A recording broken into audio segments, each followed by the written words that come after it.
राधे राधे दोस्तों। पितृपक्ष में यदि आपके घर यह 3 जानवर आते हैं तो यह बहुत ही महत्वपूर्ण संकेत होता है। दोस्तों, हिंदू धर्म में पितृपक्ष का बहुत अधिक महत्व होता है। पितृपक्ष में हमारे पूर्वज हमसे मिलने के लिए धरती पर आते हैं। हमारे द्वारा उनके लिए किए जाने वाले श्राद्ध, तर्पण तथा पिंडदान आदि कार्यों से भी संतुष्ट होकर हमको आशीर्वाद देते हैं। प्रतिवर्ष पितृपक्ष भाद्रपद कृष्ण पूर्णिमा से प्रारंभ होते हैं और अश्विनी मास की अमावस्या को पूर्ण होते हैं। इसे सर्वपितृ मोक्ष अमावस्या कहा जाता है। पितृपक्ष के दिनों में मनुष्य को पितरों की संतुष्टि के लिए श्राद्ध कर्म तथा दान धर्म आदि करना चाहिए। गरुड़ पुराण के अनुसार मृत्यु के पश्चात व्यक्ति को यमलोक जाना पड़ता है। यमलोक में जाने का मार्ग बहुत कठिन होता है। मृत्यु के बाद जब व्यक्ति की परिजन पिंडदान तथा श्राद्ध करते हैं तो उसके यमलोक जाने का मार्ग सुगम हो जाता है। जब भी मनुष्य अपने पितरों के लिए पृथ्वी पर भोग चढ़ाता है तब प्राणी इसे ग्रहण कर लेता है। प्राणियों द्वारा ग्रहण किया हुआ यह भोग मनुष्यों को प्राप्त होता है। यम जाने का रास्ता सुगम हो जाता है और उन्हें रास्ते में भूख नहीं लगती। पितृपक्ष में भी अपने पितरों को प्रसन्न करने के लिए नाना प्रकार के सात्विक भोग अवश्य चढ़ाएं और अन्य विभिन्न प्राणियों को भोजन के रूप प्रदान करें। पुराणों के अनुसार पितृपक्ष में पितृ विभिन्न जीवों के माध्यम से पृथ्वी लोक पर पधारते हैं और अपने परिजनों से मिलने के लिए जाते हैं। परिजनों द्वारा किए जाने वाले सम्मान से संतुष्ट होकर पुनः पितृलोक से लौट जाते हैं। गरुड़ पुराण में भगवान श्री कृष्ण ने गरुड़ जी को पितरों के श्राद्ध के संबंध में बहुत ही महत्वपूर्ण ज्ञान दिया है। हिंदू धर्म में पितृपक्ष का बहुत ही अधिक महत्व है।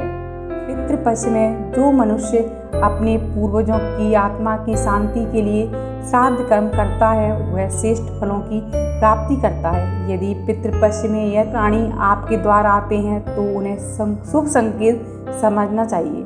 आपके पितृ आपके द्वारा किए गए श्राद्ध और पिंडदान से संतुष्ट हैं और वह आपको आशीर्वाद प्रदान कर रहे हैं। माना जाता है कि मृत्यु के बाद मनुष्य जो भी शरीर प्रदान प्राप्त करता है वह वायु में रूप में होता है और कोई भी मनुष्य अपनी आँख से नहीं देख सकता है। यह वायु रूपी शरीर मनुष्य विभिन्न प्राणियों के माध्यम से पृथ्वी लोक पर विचरण करता है। इसीलिए कहा जाता है कि पितृपक्ष पर द्वार पर आए हुए किसी भी प्राणी का अनादर नहीं करना चाहिए क्योंकि उनके अंदर आपके पितरों का वास होता है। तो चलिए जान लेते हैं वह कौन से प्राणी हैं जिनका पितृपक्ष में घर पर आना शुभ माना जाता है। सबसे पहले प्राणी है कौवा। गरुड़ पुराण के अनुसार हमारे पितृ कौवे का रूप धारण करके अपने परिजन से मिलने के लिए धरती पर पधारते हैं। पितृपक्ष के दौरान यदि किसी पीपल के पेड़ पर बैठा हुआ कौवा बैठा दिखाई दे तो यह बहुत शुभ संकेत समझना चाहिए। यदि कोई कौवा आपके पितृपक्ष के श्राद्ध के दिन आकर आपके घर पर काँव काँव करने लगता है, आपके द्वारा दिया हुआ भोजन और जल को ग्रहण करता है तो यह बहुत ही शुभ संकेत और फल देने वाला होता है। आपके पितृ आपसे बहुत खुश हैं। उनके द्वारा किया हुआ भोग और सम्मान से भी वे संतुष्ट हैं और अत्यंत प्रसन्न हैं और वे आपको आशीर्वाद दे रहे हैं, ऐसा समझना चाहिए। भगवान श्री कृष्ण कहते हैं जिस मनुष्य को उसके पितरों का आशीर्वाद प्राप्त होता है उसके कुल का गौरव बढ़ता है। ऐसा मनुष्य कभी भी दरिद्र नहीं हो सकता। यदि पितृपक्ष में कोई कौवा आपके घर पर आकर जोर जोर से काँव काँव करने लगे तो समझना चाहिए आपके पितृ आपसे बहुत ही नाराज हैं। आपको उनकी संतुष्टि के लिए श्राद्ध कर्म करना चाहिए। दूसरा प्राणी है कुत्ता। अगर पितृपक्ष में श्राद्ध तथा पितरों की पूजन के दौरान कोई भी कुत्ता अचानक से प्रकट हो जाए तो यह बड़ा ही शुभ संकेत है। आपके पितृ कुत्ते के माध्यम से आपके घर आए हैं।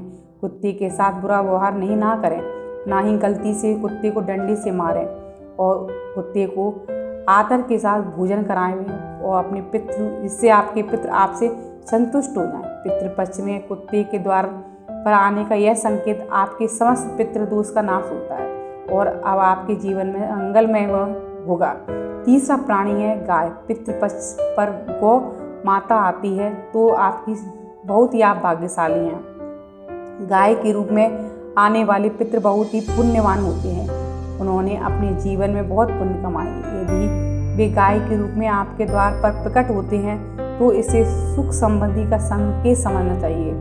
घर पर आई गौ माता का अपमान न करें, ना ही अनादर करें। उसे नमस्कार करके उन्हें भोग चढ़ावें। गौ माता को हाथ जोड़कर अपनी इच्छा प्रकट करें और आपकी यह इच्छा अवश्य पूर्ण होगी। यदि आपके घर पर आई गौ माता को मीठी रोटी खिलाते हैं तो कई गुना फल प्राप्ति होती है। यदि पितृपक्ष के दिनों में सपने में कोई जानवर या प्राणी बोलता हुआ दिखाई दे तो इसे सबसे बड़ा अशुभ फल समझना चाहिए।